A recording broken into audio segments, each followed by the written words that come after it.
Hello friend and अस्सलाम वालेकुम। Welcome to easy learning 700। ये MGT 611 की लेक्चर सीरीज़ है और अब तक हम 3 लेक्चर कवर कर चुके हैं। ये चौथा लेक्चर है, तो आइए स्टार्ट करते हैं।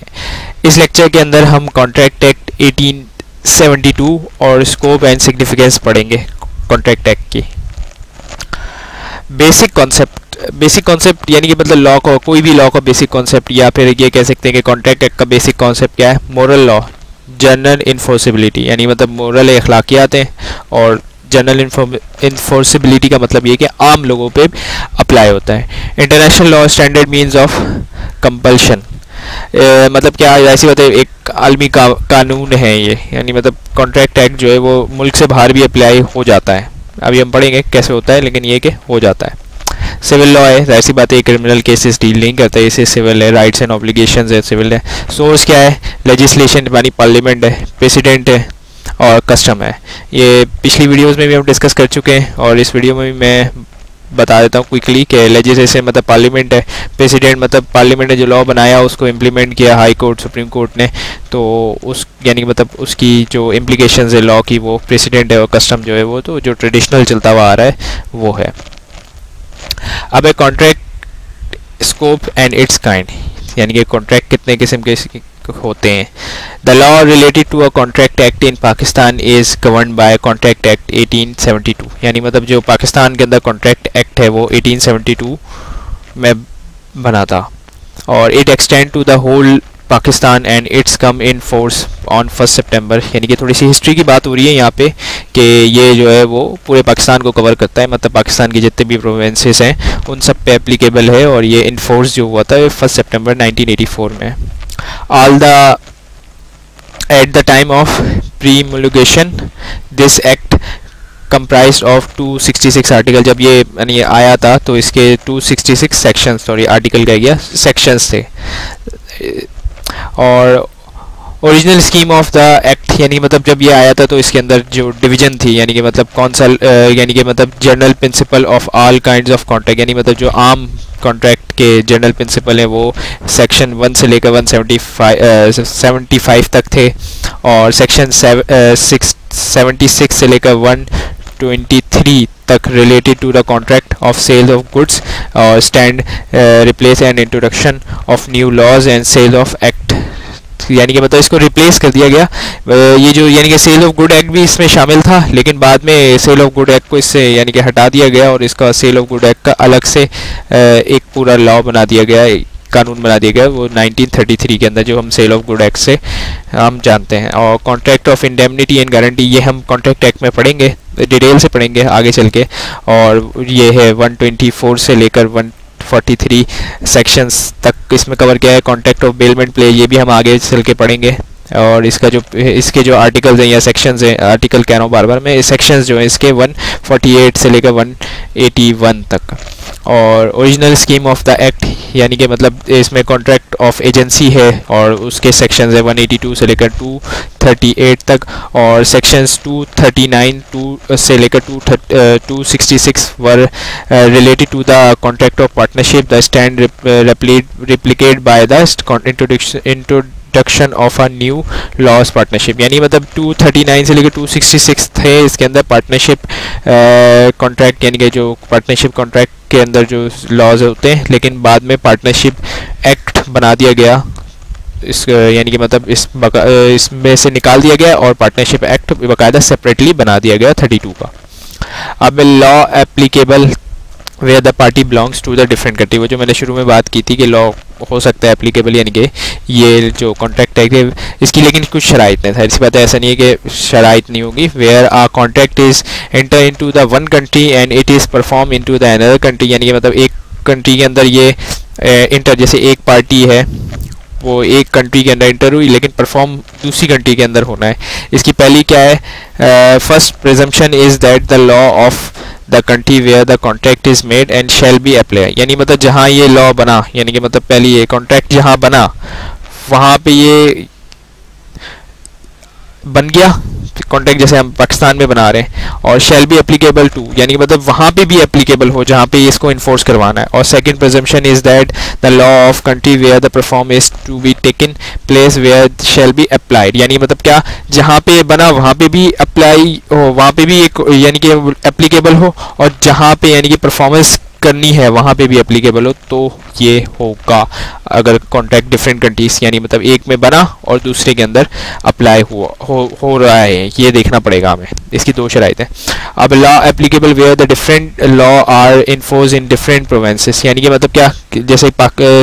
सिंध में कोई कॉन्ट्रैक्ट बना, पंजाब में, इस तरीके से ये डिफरेंट कॉन्ट्रैक्ट की बात की जा रही है यहाँ पे, यानी कि डिफरेंट प्रोविंसेस पाकिस्तान की जो प्रोविंसेस है। तो इसके अंदर क्या कह रहे हैं कि भाई law of contract applicable in such situation shall be the law of province in which the contract was made, यानी कि मतलब क्या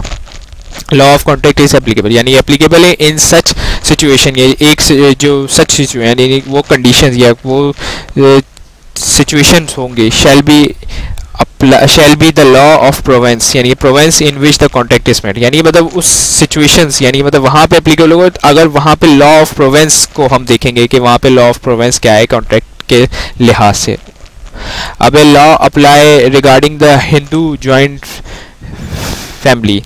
the rights and liability arise out of a joint ownership created by Hindu law between the members of the undivided family shall be determined according to the contract act, but general rules of Hindu law shall also be taking into the consideration। मतलब क्या इसके अंदर ये कह रहे हैं कि भाई जो राइट्स यानी मतलब हकूक और लाइबिलिटी यानी कि वाजिबात यानी कि मतलब किस एक वाजिबात जो यानी मतलब जो हिंदू जॉइंट ओनरशिप के अंदर जो एक हिंदू बिल्ड फैमिली यानी कि बिजनेस होता है उसके अंदर कॉन्ट्रैक्ट एक्ट भी अप्लाई होगा, और साथ साथ जो जनरल रूल्स ऑफ हिंदू हैं shall be take as a consideration, ये भी लिए जाएंगे कंसिडरेशन के तौर पे, ये भी लिए जाएंगे। ये सिर्फ किसके लिए? हिंदू जॉइंट फैमिली के लिए। अब apply law applicable regarding the negotiable instrument, negotiable instrument हम आगे पढ़ेंगे ये नेगोशिएबल इंस्ट्रूमेंट क्या होता है, कैसे काम करता है और क्या क्या चीज़ें होती हैं, लेकिन अभी हम थोड़ा सा ब्रीफ कर लेते हैं। The general provision of the contract act as to be rights and liability of representative party are not intended to change the rule regarding the negotiable instrument. इसके अंदर ये कहना चाह रहा है कि मतलब जो नेगोशिएबल यानी मतलब जो जनरल राइट्स एंड जो मतलब राइट्स एंड लाइबिलिटीज़ हैं वो जो नेगोशिएबल इंस्ट्रूमेंट की है, मतलब नेगोशिएबल इंस्ट्रूमेंट एक अलग एक्ट है, उसकी चेंज नहीं कर सकते क्योंकि वो तो ऐसे तो उसमें एप्लीकेबल है ना। वैसे तो हम कॉन्ट्रैक्ट कर सकते हैं कि भाई हमने कॉन्ट्रैक्ट कर लिया कि भाई हम ये चीज़ इतने में बेचेंगे, लेकिन जो इस नेगोशिएबल इंस्ट्रूमेंट के अपने जो रूल्स हैं उनको कॉन्ट्रैक्ट एक्ट चेंज नहीं कर सकता। ऐसा नहीं कह सकते कि भाई हम ये कॉन्ट्रैक्ट कर लेते हैं, अगर वो नेगोशिएबल इंस्ट्रूमेंट के खिलाफ है तो वो एप्लीकेबल नहीं है। और फिर law apply regarding the trade of business where party enter into the contract with full knowledge of the commercial usages govern and that body bound to be that, यानी कि मतलब क्या जो ट्रेड ऑफ यूज है यानी कि मतलब party एक कॉन्ट्रैक्ट में हिस्सा लेती है, यानी कि मतलब पार्टी एक कॉन्ट्रैक्ट में इंटर होती है, फुली नॉलेज उसको नॉलेज है कि कमर्शियल यूजेस किसी भी चीज़ का कमर्शियल यूज़ क्या है, और गवर्न देम यानी कि मतलब उसको रूल भी कर सकती है, यानी कि मतलब उसको गवर्न कर सकती है, डिक्टेशन कर सकती है, और that shall be bound that, और वो खुद भी बाउंड है। ठीक है। अब क्या है law apply related to trade use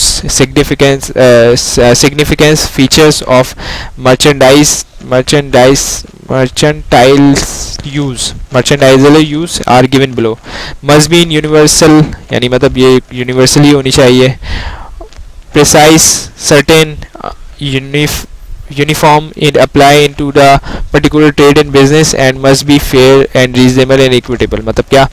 ये कि यूनिवर्सल होनी चाहिए, प्रिसाइज होनी चाहिए, यूनिफॉर्म अप्लाई टू जो पर्टिकुलर यानी मतलब या तो खास बिजनेस पे अप्लाई हो या फिर जनरल बिजनेस में। यूनिवर्सल का मतलब जनरल यानी कि बिजनेस पे, और मस्ट बी फेयर, रीजनेबल और इक्विटेबल, यानी मतलब ये ना हो कि बहुत कोई अजीब से मुआहदे ना कर दिए जाएं, इसके अंदर बहुत कोई अजीब से रीजनेबल हो और फेयर भी हो, जैसे किसी मतलब फेयर यूजेज हो, जैसे अब ये नहीं कि मतलब बिल्कुल ही एक बंदे को पार्टी को बिल्कुल ही दबा दिया आपने, और फेयर हो और इक्विटेबल भी हो यानी कि मतलब बराबरी की सतह पे हो। और significance of features of mercantile usages, It is universally practiced that the everybody in particular trade knows that it must be took to pen. यानी कि मतलब क्या ये यूनिवर्सल प्रैक्टिस है कि ट्रेड पर्टिकुलर नॉलेज यानी कि मतलब जो ट्रेड कर रहा है वो उसको पता हो कि मैं ट्रेड कर रहा हूँ पर्टिकुलर ट्रेड यानी कि मतलब उसके कुछ नॉलेज हो, और it must be took to pain यानी कि मतलब उसको हासिल करने के लिए उसने कुछ तगदो की है, मेहनत की है, और it must be continuous in that it should have exist without interpretation as controlling the subject matter affair. यानी मतलब क्या, यानी कि मतलब ये लगातार है, यानी मतलब क्या लगातार है यूजेज है, और इसको इंटरप्रिटेट नहीं किया यानी कि इसको तंग नहीं किया जाएगा एज कंट्रोलिंग द सब्जेक्ट, यानी सब्जेक्ट कोई भी चीज़ का अगर कॉन्ट्रैक्ट किया गया तो उसको तंग नहीं किया जाएगा,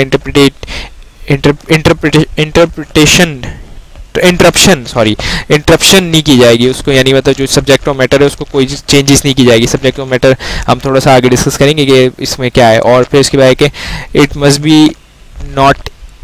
illegal or immoral opposite to the public policy state, यानी कि मतलब क्या कोई गैर कानूनी काम का हम कॉन्ट्रैक्ट नहीं कर सकते और गैर अखलाकी काम का नहीं, और अगर स्टेट कोई चीज़ पर पाबंदी लगाती है तो उसके अगेंस्ट भी जाके हम कोई कॉन्ट्रैक्ट वगैरह यानी मर्केंटाइलाइजर यूज़ नहीं कर सकते। Law applicable regarding the constitution of contract. The constitution is deed of contract is to be made in according with the intention of the parties and language of the contract. यानी क्या मतलब constitution deed जो है वो contract is to be made in according with the intention of the party and the language of the contract, यानी मतलब क्या parties के इंटेंशन हो, ठीक है, और लैंग्वेज यानी कि जो कॉन्ट्रैक्ट की लैंग्वेज है यानी कि मतलब वो बिल्कुल एक कॉन्स्टिट्यूशन के तहत हो, डीट यानी मतलब कॉन्स्टिट्यूशन के तहत हो, यानी कि कॉन्स्टिट्यूशन से भी आगे चले जाए। उम्मीद है कि आपको ये लेक्चर समझ में आया होगा, और अगर आपको किसी भी किस्म की कन्फ्यूजन है तो नीचे कमेंट बॉक्स में कमेंट मेंशन करें, इस चैनल को सब्सक्राइब करें, बेल आइकन को हिट करें। Thank you for watching this video.